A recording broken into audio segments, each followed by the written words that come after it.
Be not silent, O God of my praise. It's Psalm 109 verse 1. David is in trouble. He needs God to rescue him, but he doesn't start out with God rescue me. He starts out with, be not silent, O God of my praise. How many of you know watching this right now, God is not a silent God. He's a speaking God. What David is known for, and what God actually says He loves about David, is that David has a heart after God. David's heart is always exaltation.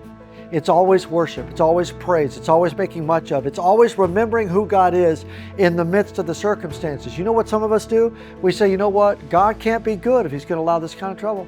Can't be. You know, maybe God's mad at me because if it were going a little bit better, then God would be pleased. So He must not be pleased with me. Maybe God's a judge. He's just got a gavel and He's just going to whack me over the head with it. David was going to the God of his praise in the midst of his circumstances. This mattered so much to David that when David wanted to worship, he wanted to bring the covenant of God back. When he did in Samuel, he stopped every 6 steps in order to worship God. You know, some of us need an attitude adjustment.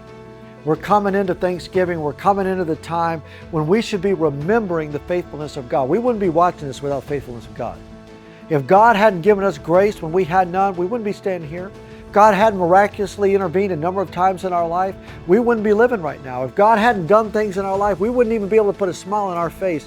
God has loved us with an everlasting love. He proved it when He gave Jesus. I'm standing on a spot in the church building where I have watched God go to work.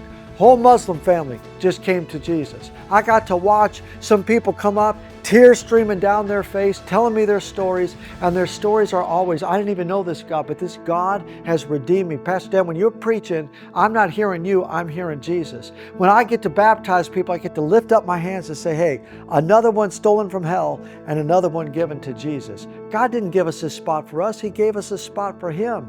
God didn't save you for you. He saved you to make much of Him. O God of my praise, be not silent. It's okay to call out to God. It's okay to need God. That's what you're supposed to do. When you're in trouble, God says, call to me. I'll deliver you. I'll save you.